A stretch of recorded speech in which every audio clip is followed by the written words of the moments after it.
آ کر کہنے لگے اے محمد کچھ کہنے کی اجازت نہیں. میں نے کہا میں یہ توقع کر رہا تھا آج بسرا بولیں گے, آقا اشتعال میں آئیں گے, آقا غصے میں آئیں گے, آقا کے ماتھے پر سلوٹیں ہوں گی, آقا کو اچھا نہیں لگے گا, آقا بولیں گے, آقا تنبیہ کریں گے, لیکن الٹ ہو گیا. دنیا نے منظر دیکھا, آقا کچھ کہنا چاہتے, خدا کی خدائی آقا کو بولنے سے روک کے رکھی ہے. حضرت جبرائیل کہتے ہیں اے آقا آپ کو کچھ کہنے کی اجازت نہیں ہے, پوری دنیا کے لوگوں کو یہ خوشخبری سنا دو, آج کے بعد سحری کا وقت وہی ہوگا جو آج بسرا بن عباس کا وقت تھا. ہر سنی کے دل کی صدا واہ صحابہ واہ, ہر سنی کے دل کی صدا, ہر سنی کے دل کی صدا ہماری ایک صدا, فاروقی کی صدا, فاروقی کی صدا. میری بات سمجھ میں آ رہی ہے؟ میں نے کہا جبرائیل نے کہا قیامت تک آنے والے انسانوں کو یہ بتا دیجئے کہ آج کے بعد سحری اس وقت ہوگی جس وقت بسرا نے کی ہے. قیامت کی صبح تک مسلمان سحری کھاتے جائیں گے, بسرا بن عباس کی سنت کو زندہ کرتے چلے جائیں گے. میں نے کہا پھر پتہ چلا کہ جس کے لیے اللہ کے قانون کو بدلا جائے وہ میرے محمد کے صحابہ ہیں, اور یہ صحابہ ایسے نہیں بنے. اس کے لیے صعوبتیں برداشت کی گئیں, اس کے لیے جوانیاں لٹائی گئیں, اس کے لیے آروں میں ڈالا گیا, اس کے لیے اونٹوں کے ساتھ باندھ دیا گیا, اس کے لیے جیلوں میں ڈالا گیا, اس کے لیے شیب ابی طالب کی گھاٹی میں دن گزارنے پڑے. بدر قائم کی گئی, عہد لگائی گئی, خندق و خیبر, تبوک و یرموک, موسیٰ ذات الرقاع میں لے جایا گیا, بیر معونہ میں لے جایا گیا. صحابہ ہر کسوٹی میں کھڑے ہو کر, ہر ترازو میں کھڑے ہو کر, ہر میزان میں کھڑے ہو کر, ہر امتحان میں کھڑے ہو کر, ہر آزمائش میں کھڑے ہو کر صرف کامیاب نہیں ہوئے. اللہ کے قرآن نے کہا میں اگر ایمان کی قسمیں کھاؤں انہی کے ایمان کی قسمیں ہوں گی جو ابو بکر ہیں, جو عمر ہیں, جو عثمان ہیں, جو علی ہیں, جو طلحہ ہیں, جو زبیر ہیں, جو عبیدہ ہیں, جو سعید ہیں, جو حسن ہیں, جو حسین ہیں, جو امیر معاویہ ہیں. اگر کوئی مومن بننا چاہتا ہے ان صحابہ کے نقش قدم پہ چلتا جائے گا, وہ پکا اور سچا مومن بنتا چلا جائے گا. بنے گا یا نہیں بنے گا؟ اگر محبت سے سبحان اللہ کہیں تو ایک اور واقعہ سناؤں. میرے نبی کے صحابہ میں سے 3 سب سے زیادہ خوبصورت ہیں. کتنے؟ بلند آواز سے سارے مل کر, اور بلند آواز سے. 3 صحابی. سب سے پہلے نمبر خباب ابن عدی. کیا نام ہے؟ بلند آواز سے علماء تائید کریں گے. خباب ابن عدی اتنا مسکراتا ہوا خوبصورت نوجوان. حکمران نے کہا ایک طرف تجھے پھانسی لگے, میں صحابہ بتا رہا ہوں کون ہے, ایک طرف تجھے پھانسی لگے, دوسری طرف پھندا محمد کے گلے میں ہو, تو کیا چاہے گا؟ حضرت خباب ابن عدی رو کر کہتے ہیں اوے مقابلہ تو صحیح کرو. کسی نے پوچھا ہوگا کیا مقابلہ؟ حضرت خباب نے کہا میں بتاتا ہوں. کہاں محمد اور کہاں خباب؟ مقابلہ تو یہ بنتا ہے ایک طرف میرے گلے میں پھانسی کا پھندا ہو اور دوسری طرف میرے محمد کے پاؤں پر کانٹا چبھنا ہو. بسرا بن عباس نے کہا میں پھانسی پہ چڑھ جاؤں گا, محمد کو کانٹے سے بچا جاؤں گا.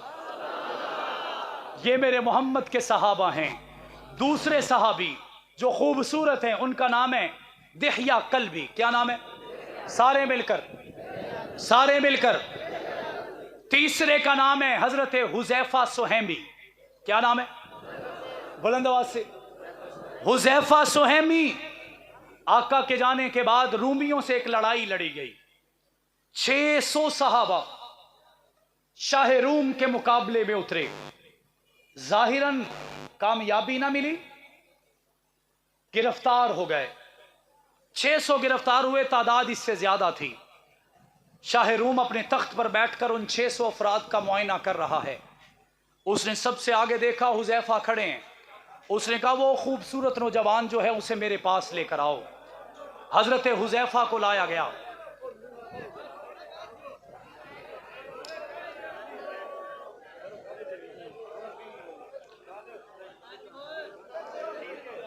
بات ختم کر لیں، تشریف رکھیں پھر۔ حضرت حذیفہ کو بلایا گیا، پیارے بھائی خاموشی سے بیٹھیں، بلایا گیا۔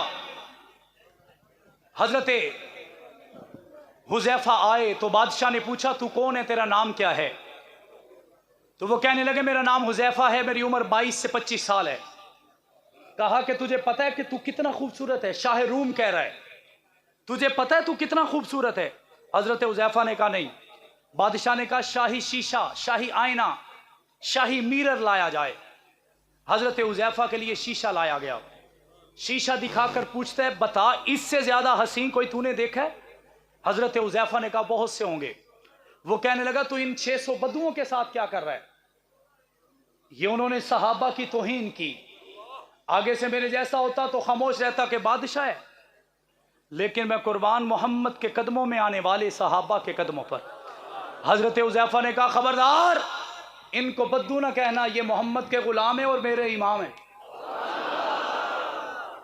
یہ محمد کے غلام ہیں، میرے امام ہیں۔